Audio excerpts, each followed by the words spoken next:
Good morning, students. How are you? Fine. Thank dear children. Welcome to our online classes. प्यारे बच्चों, अभी हम लोग स्टैंडर्ड 9 का प्रीवियस क्लासेज में भी हिंदी कृत का पढ़े थे। नेक्स्ट टॉपिक अभी हम लोग पढ़ेंगे मृदुला गर्ग द्वारा जो लिखित मेरे संग की औरतें हैं। इसमें प्यारे बच्चों लेखिका की चौथी छोटी बहन रेणु, कौन सी बहन?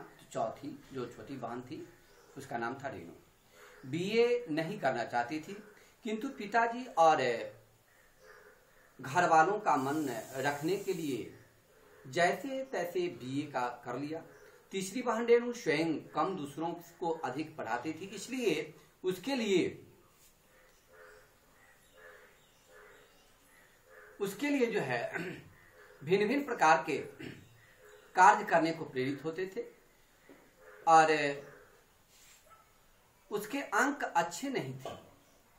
वह दृढ़ निश्चयी थी और एक लड़के को पसंद कर अपनी शादी की घोषणा करके उससे शादी कर ली थी। स्वयं से वह ढूंढ ली, पसंद कर ली और शादी कर ली। सबसे छोटी जो अचला ने पत्रकारिता में प्रवेश लेकर पिताजी की पसंद से शादी की और बाद में लेखन कार्य में जुट गए। बाद में किसमें जुट गए? तो लेखन कार्य में जुट गए। और जुटने के पश्चात शादी के बाद लेखिका को बिहार के छोटे से कस्बे में रहना पड़ा।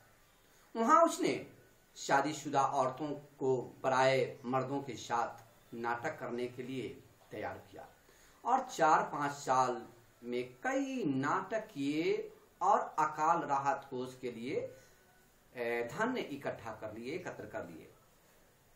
अब इस अनविधि में लेखिका ने अपनी चौथे नंबर वाली रेणु का आलम यह था कि गर्मी की दोपहर में, वो गर्मी की दोपहर थी, मैं स्कूल से लौटने पर जब गाड़ी उसे और उससे छोटी बहन अचला को बस अड्डे में लेने वाली जाती तो रेणु उसे उसमें बैठने से पहले मना कर रही थी, बैठने नहीं देती थी।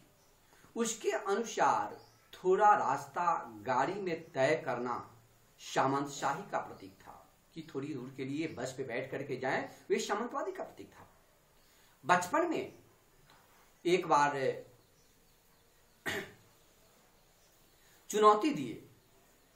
उन्होंने चुनौती दिए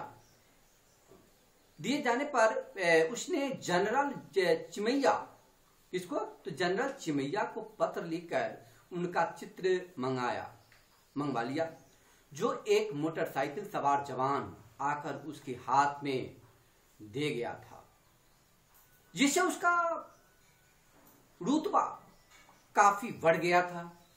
रेणु ने बीए कर तो लिया, पर सिर्फ पिता की खुशी के लिए, यानी पास होने लायक नंबर लाकर उन्होंने अपनी उपाधि ले ली। जब पिता के कारण उन्होंने बीए पास कर ली तो लेखिका की बहन चित्रा कॉलेज, किस कॉलेज में? चित्रा कॉलेज तो जाती थी, परंतु ऐसा लगता था कि जैसे वह पढ़ाने जाती थी, पढ़ाने जाती थी। इसीलिए उसके अंक प्रायः कम ही आते थे। उसकी शादी का समय आया तो उसने झट से एक लड़का पसंद किया और उससे शादी करने के लिए फैसला कर लिया। उस समय पति पत्नी भी यदि फिल्म देखने जाते थे तो अलग अलग कतारों में बैठते थे, एक साथ नहीं बैठते थे।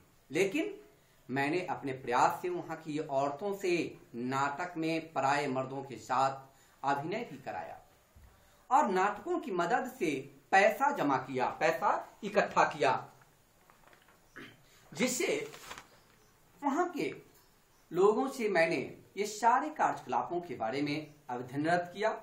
लेखिका ने कैथोलिक बिशप से प्रार्थना की कि उनका मिशन वहां के सीमेंट कारखाने के आर्थिक मदद से उनके कस्बे में एक प्राइमरी स्कूल खोल दिया गया। क्या खोल दिया गया? तो प्राइमरी स्कूल खोल दिया गया। अब बच्चों को भी शिक्षा पाने के लायक सिद्ध करते हुए अपना आग्रह जारी रखा। स्वयं लेखिका ने तय किया कि वह स्वयं अंग्रेजी, हिंदी, कन्नड़ 3 भाषाएं पढ़ाने वाला प्राइमरी स्कूल वहां खोलेंगे और कर्नाटक सरकार से उसे मान्यता भी दिलवाएंगे। विद्यालय खोलेंगे और कर्नाटक सरकार से मान्यता भी दिलवाएंगे। वहां के अनेक मेहनती और खिसके लोगों की मदद से यह व्रत पूरा हुआ।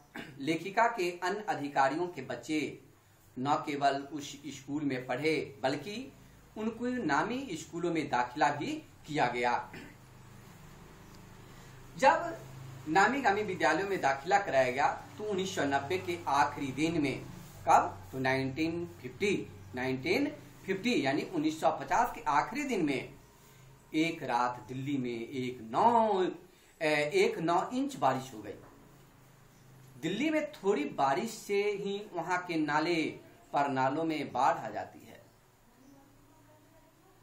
पुलों के नीचे पानी भर जाता है और यातायात ठप हो जाता है। बारिश इतनी तेज थी कि सड़क पर निकला नहीं जा सकता था। ऐसे में रेनू ने स्कूल जाने की जिद पकड़ ली।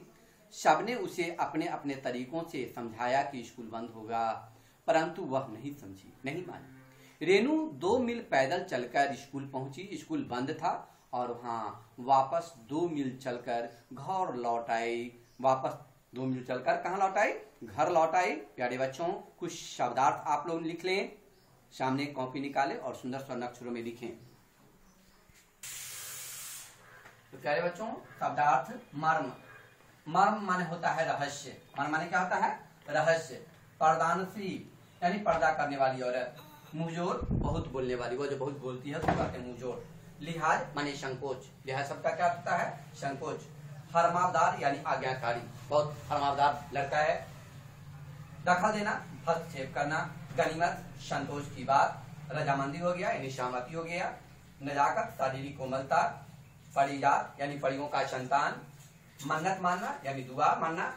बर्दाश्त काराम जो बताए हैं यानी एक उपन्यास है। कंठस्थ यानी मौखिक याद कर लेना। सामंतवादी, सामंतशाही, सामंतवाद, इशरार करना यानी आग्रह करना। और माकूल यानी मुनासिब। दंग रह जाना, चकित रह जाना। मलाल न होना यानी पछतावा न होना। प्यारे बच्चों, इसी का HW में लिख लेंगे।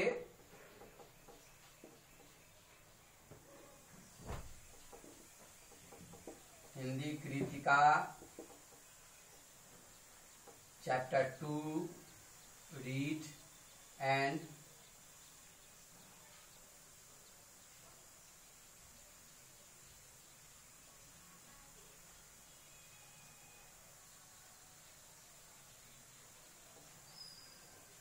complete all questions and answer. Thanks प्यारे बच्चों।